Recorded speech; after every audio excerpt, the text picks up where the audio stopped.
Los términos congruente e igual son muy importantes en geometría. Los usamos de forma similar pero diferente. Así que ahora vamos a distinguir sus usos.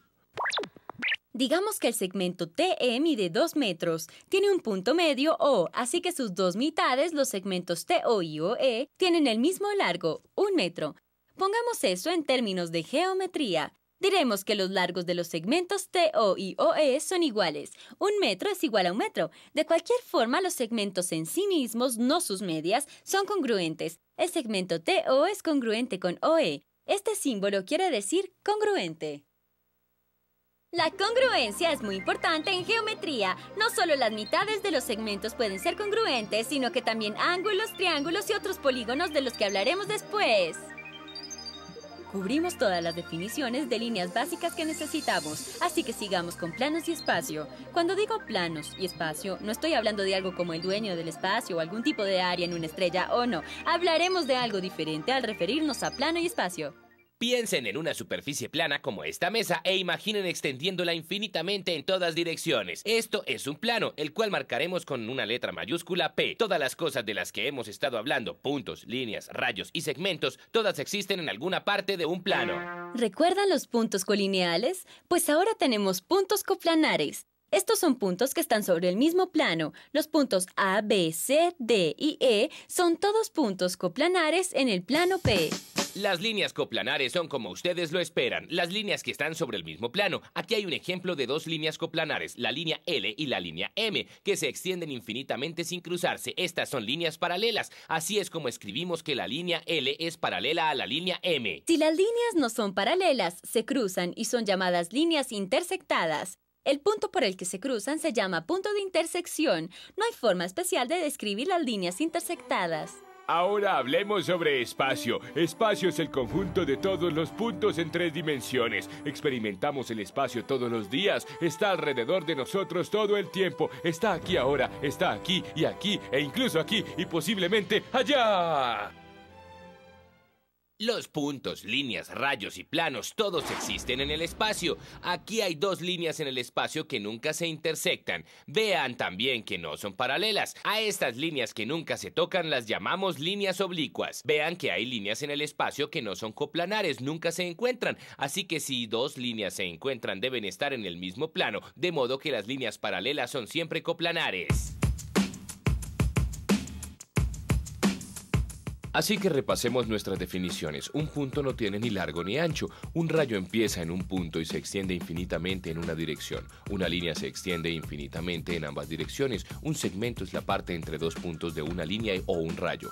Un punto medio es la mitad exacta de un segmento. Cuando un segmento de una línea, un rayo o un plano cruzan un segmento en su punto medio, decimos que lo bisecta. Un plano es una superficie plana que se extiende infinitamente en todas direcciones. Dos líneas en el mismo plano son líneas coplanares. Dos líneas coplanares pueden ser intersectadas o paralelas, y el espacio es el conjunto de todos los puntos en 3 dimensiones. Eso es todo. Ahora que ya tenemos nuestras definiciones básicas, avancemos al siguiente nivel. Sección C. Teorías y teoremas. Las palabras teoría y teorema pueden ser términos nuevos para ustedes, pero no se preocupen, son muy sencillos de entender. Una teoría es una suposición aceptada sin ser demostrada, y de otra parte, un teorema es una afirmación que podemos probar. Con la mitad de las teorías y las definiciones que dimos anteriormente, más algunas cosas básicas de álgebra. Hay una cosa más que deben saber antes de que hablemos de teorías y teoremas, y es la palabra único. Si decimos que hay una línea o plano o rayo o punto, segmento o cualquier cosa única, no queremos decir que es inusual o raro. Lo que queremos decir es que es la única línea, plano, rayo, segmento o cualquier cosa que exista que cumpla con las especificaciones dadas. Veamos. Bueno, ya es la hora de las teorías. Para iniciar con la geometría, tenemos que saber algunas suposiciones básicas que serán los cimientos del resto de nuestro trabajo. Estas suposiciones básicas vienen en forma de teorías. Recuerden, las teorías son suposiciones que aceptamos sin ser demostradas. Veamos con nuestras primeras 6 teorías. No se preocupen si no tienen mucho sentido para ustedes ahora. Iremos paso a paso y si se les olvidan, las tienen todas en su tarjeta de respuestas. Así que aquí están las teorías. Una línea consiste en al menos 2 puntos. Teoría. Un plano consiste en al menos 3 puntos no colineales. Teoría. 4 puntos que no estén en un mismo plano son el mínimo necesario para determinar el espacio. Teoría.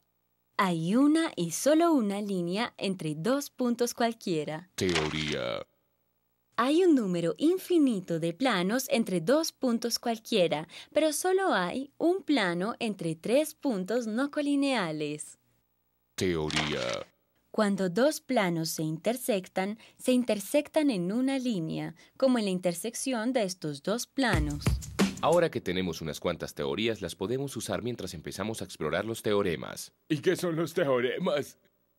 Los teoremas son afirmaciones que usamos en geometría, que se pueden probar con teorías, definiciones y otras propiedades que veremos más adelante. Todos los teoremas a continuación se pueden probar con las teorías que les acabamos de enseñar. No se preocupen si parecen confusas ahora, las aprenderán a manejar a lo largo de este programa.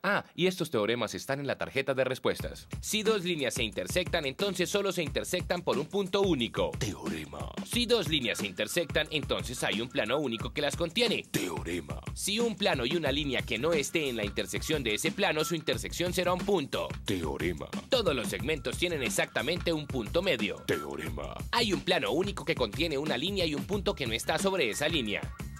Ya entendí. Así que tengo una línea aquí y un punto aquí. Y hay un solo plano que los atraviesa a los dos. Eso es correcto. Bueno, y ahora que por fin empiezas a comprender esto de la geometría, tenemos que lanzarles más información, pero no se enfaden con nosotros, enfádense con Euclides. Bueno, esto es así, cada uno de estos teoremas pueden ser dichos de 4 formas diferentes. ¿No lo entienden? Miremos un ejemplo.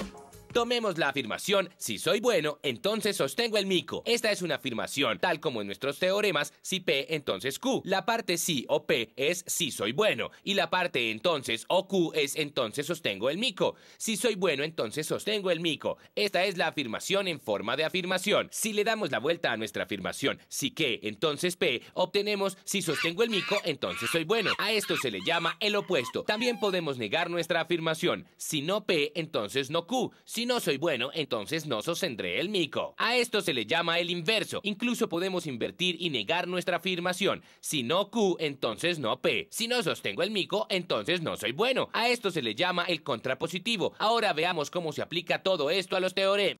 Estas son las 4 formas en las que un teorema puede ser enunciado en las afirmaciones de sí entonces. Está la afirmación, que es simplemente la forma afirmativa de los teoremas que les dimos. También está el opuesto, el inverso y el contrapositivo. Démosle un vistazo a la afirmación y al opuesto de uno de los teoremas que acabamos de ver. Damos nuestra afirmación en la forma genial sí entonces. Ustedes saben si P, entonces Q. Si dos líneas se intersectan, entonces se intersectan en un punto único. Si tomamos nuestra afirmación en la forma de si P, entonces Q y la invertimos, si Q, entonces P, esto nos da el opuesto. El opuesto es si dos líneas tienen un punto único en común, entonces se intersectan. Así que esa es la afirmación con su opuesto. Más adelante demostraremos los teoremas probando paso a paso la afirmación y su opuesto. No vamos a ver el inverso y el contrapositivo ahora, porque si la afirmación es verdadera, el inverso lógicamente también será verdadero. Y de la misma forma, si el opuesto es verdadero, el contrapositivo también será lógicamente verdadero. Esto parece un poco más confuso de lo que es en realidad. Solo aprendan que hay 4 formas de decir los teoremas y también que cuando una afirmación y su opuesto son verdaderos, entonces las 4 formas son verdaderas. Cuando las 4 formas de afirmación, la afirmación, el opuesto, el inverso y el contrapositivo son verdaderos, podemos unir esa fuerza para crear ¡una superafirmación! Esta superafirmación es conocida como afirmación bicondicional. Esta afirmación bicondicional tiene forma de P, sí y solo sí Q. De modo que la afirmación bicondicional de si dos líneas se intersectan, entonces se intersectan en un punto único, es dos líneas se intersectan, sí y solo sí se intersectan en un punto único. Y cuando lo decimos y demostramos, esto significa que las 4 variaciones de teorema son ciertas. Mientras probamos los teoremas en forma de sí y solo sí, la forma bicondicional, demostramos la afirmación y su opuesto. No necesitamos probar el contrapositivo y su inverso, porque serán ciertos si la afirmación y el opuesto son... Bueno, veremos más afirmaciones sí y solo sí cuando probemos otros teoremas más adelante. Antes de seguir, asegurémonos de tener las bases.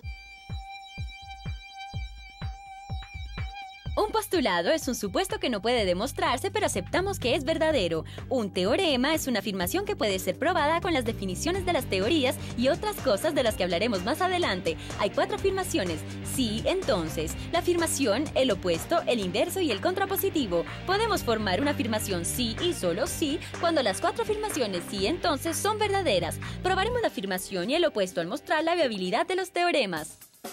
Parte 2. Ángulos. Sección A. Ángulos definidos. Bueno, un ángulo son 2 rayos que comparten el mismo extremo. Echemos un vistazo. En el punto A se forma el ángulo por AC y AT, los cuales forman los lados del ángulo. Comparten el extremo A, que es el vértice del ángulo. El punto S es un punto interno porque está dentro del ángulo y el punto H es un punto exterior porque está fuera del ángulo. Este ángulo se puede llamar de 4 maneras: ángulo A, ángulo CAT, ángulo TAC o simplemente ángulo 1. Notemos que el vértice A está siempre en la mitad en ambas nomenclaturas, CAT y TAC. Miren estos ángulos YAP y DOG. El ángulo YAP es de 50 grados y vemos que la medida del ángulo DOG es 60 grados también. Así que, como dijimos anteriormente, 2 ángulos que tienen la misma medida son congruentes. Así que la medida del ángulo YAP es igual a la medida del ángulo DOG y el ángulo YAP es congruente a DOG. Los ángulos YAP y DOG son los que llamamos ángulos agudos. Los ángulos agudos miden menos de 90 grados. Un ángulo recto mide exactamente 90 grados. Nombramos un ángulo recto poniendo un cuadrado pequeño sobre el vértice del ángulo. Un ángulo obtuso mide más de 90 grados, pero menos de 180 grados. Un ángulo plano mide exactamente 180 grados, pero el ángulo plano se ve como una línea recta. Les dijimos que la geometría era mística. Ahora que ya vimos los ángulos simples, veamos algunos pares de ángulos con nombres especiales. Primero, los ángulos adyacentes. Los ángulos adyacentes son coplanares, ya saben, con líneas en el mismo plano, con vértices comunes y lados comunes. Y como los ángulos adyacentes están el uno al lado del otro y no sobrepuestos, no tienen puntos internos comunes.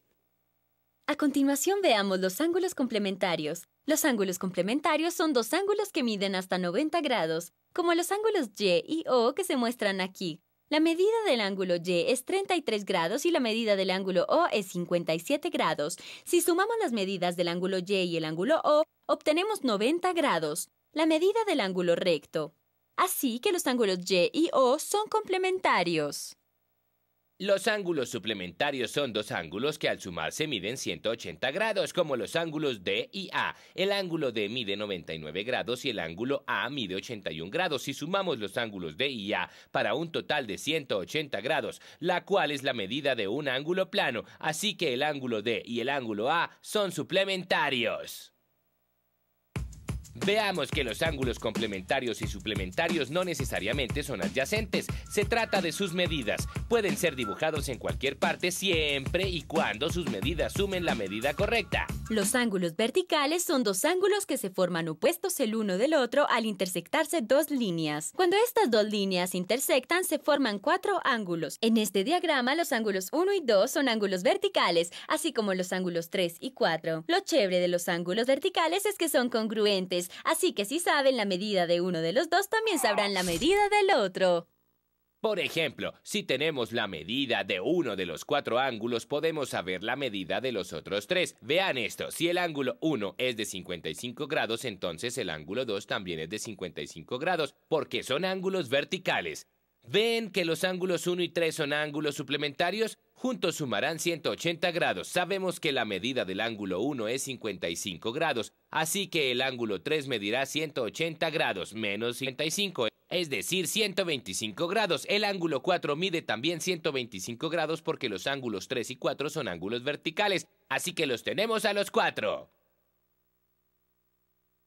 Los ángulos verticales son herramientas muy poderosas que usaremos mucho cuando lleguemos a las demostraciones. Pero antes de llegar a las demostraciones, veamos un poco más sobre